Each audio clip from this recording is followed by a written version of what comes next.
Every morning starts with a choice. Don't settle for just coffee. Rise up with strong coffee. Meet the world's strongest cup of joe. Strong isn't just a drink, it's a movement. And strong stands for striving to reach our natural greatness. Born from one simple need to be better. They rebuilt coffee from the ground up, infusing organic coffee with collagen, protein, nootropics, and functional ingredients that fuel your body and sharpen your mind. There's no crash, no compromises, just clean energy, focus, and flavor that fires you up. Whether you're chasing kids, chasing goals, or chasing greatness, don't just wake up, rise up. Strong coffee, the world's strongest cup of joe, for a world ready to be better. Use code INFOGO at checkout to save 15%.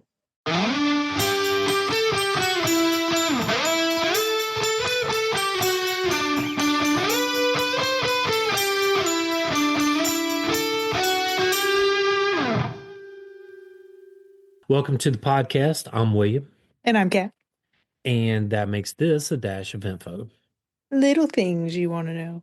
So, Kat, have you ever wondered why we give Santa milk and cookies? Yes, all the time, every year. Yeah, I mean, for real. Every Christmas Eve, millions of kids in the United States, they set out plates of cookies and a glass of milk for Santa Claus. But, why? Why do we do that? Of all the things Santa could snack on, how did Santa get milk and cookies? How did it become that holiday tradition? Right. Well, William, let's get our cups of milk and unwrap those sweet white fudge Oreos or the surprising history behind milk and cookies for Santa. From Norse gods to the Great Depression and even a little help from Coca-Cola's Santa. So you like those white fudge dipped Oreos too? Mm-mm. You No, don't? I don't. Oh man. I like plain old chocolate chip. No, the white fudge. No. Mm. So listen, this is what you got to do with that white fudge Oreo. You got to bite a little bit off the top, right? And you take it and you dip it in your milk until the bubbles stop. I understand the premise. I don't like white chocolate, and I don't like the cream filling in Oreos. It's not really chocolate, it's like white fudge. Blech. Blech. All right, well, that's what we're having. So I guess I get to have your cookies. You can just have the milk, okay? I'm good with that. All I right. could do that. So imagine, the long, dark winter nights of ancient Scandinavia, around the time of the winter solstice, where families would gather around that crackling fire to stay warm through the longest nights of the year. Yeah. Outside, snow fell silently as they celebrated Yule, a midwinter festival honoring the gods and hoping for the return of the sun. And at that time, food was precious in the winter, but even so, offerings were made to appease spirits and ensure good fortune for the coming year. In Norse mythology, Odin, he was chief of the gods. He would ride across the sky during Yule on his magical eight-legged horse, Sleipnir. And children would leave hay, straw, or grain in their boots near the hearth of the fireplace for Sleipnir to eat. And in return, Odin, often disguised as an old man with a long beard, and might leave small gifts or sweets in the boots as a reward for their kindness.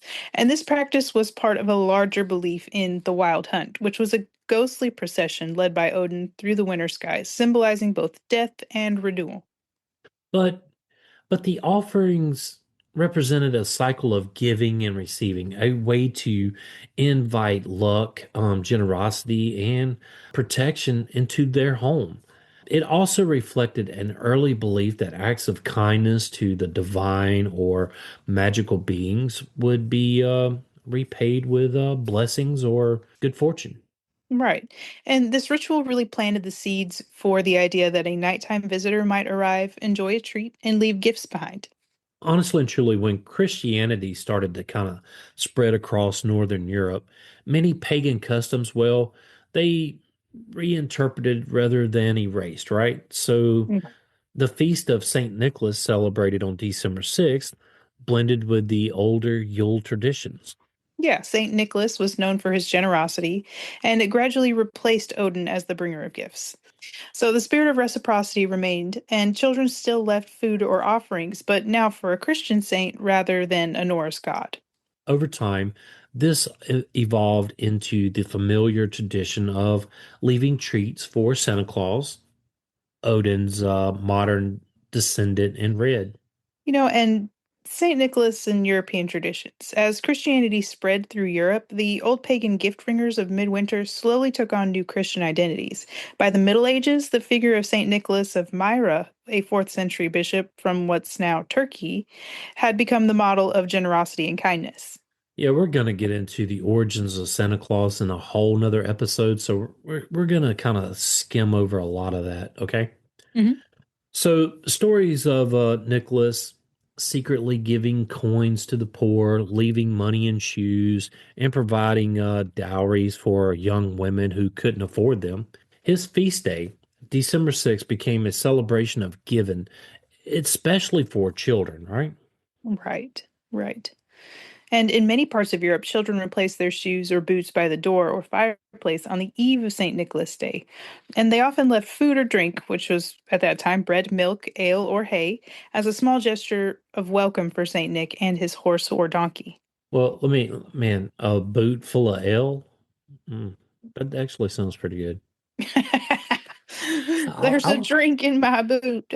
I would deliver toys for a boot full of ale. I don't know if I would make it through the whole night though. After about, You would not drink from a boot. I wouldn't, but I'm just saying. In return, they would wake up to small gifts, coins, sweets, fruit, and they would be tucked inside their socks or shoes. Misbehaving children might find a lump of coal or a switch instead. And this was really the early versions of Santa's naughty list. You know, Mm-hmm. could you But there's imagine, you wake up and your sibling has like coins and sweets and fruit, and you have like a lump of coal and a switch?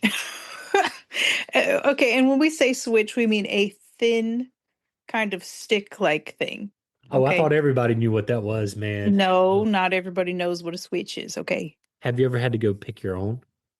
No, no. I Yeah. had I had a paddle, a wooden spoon, occasionally a spatula, and a belt. The worst thing was going to pick your own switch. That was worse than the whipping you would get with the thing. Yeah, I have heard that's the worst part, Yeah. especially if you pick a small one. Oh my gosh. Yeah. Yeah, And yeah, none of them ever broke. right. Anyway. But in any case, there are variations across Europe too. And in the Netherlands, children left carrots, hay, or sugar cubes in their wooden clogs for Sinterklaas's white horse, a merry-go. And by morning, the treats had been replaced with spiced cookies, chocolate letters, or marzipan figurines. Hmm. So Germany and Austria, the Weihnachtssmann or Christkind, Yeah. they delivered apples, nuts, and sweets, reflecting the fruits and harvest of the season. Some regions paired St. Nicholas with darker companions like Krampus, who carried switches to warn naughty children. Have you ever seen Krampus? I haven't seen the movies, no. Oh, wow. But he's pretty scary. He is very scary. I think we should do one on him. Yes. Okay. So in Ireland and the UK, the older figure of Father Christmas was offered minced pies, ale, or a glass of sherry. A nod to hospitality rather than reward. And these offerings were less about moral lessons and more about sharing holiday cheer with a visiting spirit of goodwill. Yeah, but by the 19th century, the act of leaving food or drink for nighttime gift giver was well established in European customs. So the details vary, hay, apples, ale, or sweets, but the sentiment was, well, it was universal, right? Yeah, if we give a little kindness, maybe magic will visit us in return. So long before that, anyone ever baked that plate of cookies, the idea of feeding the magical visitor, well, it was already part of the Christmas spirit across Europe. And Kat, I say before we get into the American connection here, let's take a little break. Okay. Stay with us. We'll be right back. Looking for your favorite band, team, or TV show, maybe that movie? Since 1969, Old Glory has been the ultimate destination for officially licensed merchandise, with over 300,000 items in music, sports, movies, TVs, and popular culture. And you have Christmas coming up. Have that hard to find person that you're looking for? Check out Old Glory. At checkout, use our exclusive listener discount code and get 15% off any product. All you have to do is put InfoGo in at checkout. That's InfoGo at oldglory.com. You can find the link in the show notes. Are you too hot at night? Well, say hello to the world's softest sheets. Cozy Earth's bamboo sheet set keeps you cool, dry, and comfy all night long. It's made from bamboo. They're moisture wicking, breathable, and get even softer with every wash. Did you even know that you can make sheets out of bamboo? I didn't. I thought that was awesome. And they have pajama sets. Pure cozy elegance, stylish, silky, praised on Good Morning America and in style, and backed by thousands of five-star reviews. You can't beat the 100-night sleep trial and free shipping on over $50 plus a 10-year warranty for sheets. 41% off any product with code INFOGO at CozyEarth.com. Make sure you find the link in the show notes. Fast forward to the 1930s and the Great Depression. Families were really struggling, but they still wanted to keep Christmas special. So parents encouraged children to leave milk and cookies for Santa as a lesson in gratitude and generosity. So even when times are tough, we should share what we have. Yeah, and the ritual became a moral teaching moment, right? Mhm. So newspapers and advice columns from the 1930s and 40s, they really promoted the idea, making it both heartwarming and patriotic. So by the late 1940s, radio programs and early TV mentions normalized the practice. Don't forget to leave a treat for Santa before bed. He's worked hard all night bringing joy to little boys and girls. Yeah, that's how they would sign off in the radio stations, right? Yeah, And we're going to just touch very briefly on the Coca-Cola and Santa thing because we're doing a whole nother dash on that. So right. we're just going to kind of skim over it. So post World War II, America prosperity returns, families settle into suburban life, and the modern image of Santa Claus, well, it starts to become universal. Yeah, Coca-Cola Santa, which was illustrated by Haddon Sundblom starting in 1931, became the Santa, jolly red-suited and wholesome. And his cheerful image appeared in homes, ads, and magazines, always enjoying a snack or drink. And cookbooks and women's magazines like Better Homes and Gardens and Good Housekeeping began promoting baked cookies for Santa as part of the family holiday fun. And so the 1950s and 60s boom in home baking, well, thanks to brands like Nestle, Pillsbury, and Betty Crocker, they really started to make cookies the perfect treat. And Yeah, I can remember, when I was a kid, that was like the special time baking those cookies for Santa. It wasn't really leaving them out. It was, spending that time baking the cookies. We could decorate them however we wanted to. Um, it's a whole anyway, day event almost. yeah, that to me was more magical than anything. Right. And of course, they're magically gone then in the morning. Those Christmas cookies, yes. Mm-hmm. I don't like the sprinkle ones.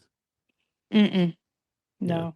I don't like the ones with the all that frosting on it either. Yeah, no, I'm not that guy either. I do like the Oreo fudge dipped cookies, the white fudge, not the chocolate fudge. And I like the homemade chocolate chip cookies. Those are the best. Mm-hmm. Yes, you got me at homemade chocolate chip. I like them soft and gooey. Casey likes them crunchy. I don't care. I don't care. Well, milk and cookies around the world. While American children carefully set out a plate of cookies and a glass of milk, other countries have put their own unique spin on feeding the midnight gift bringer. And the tradition of leaving something out for Santa, Father Christmas, or Saint Nicholas is universal. But what they serve him says a lot about local customs, ingredients, and personality. So let's start with the United Kingdom and Australia. Mince pies and a glass of sherry or beer.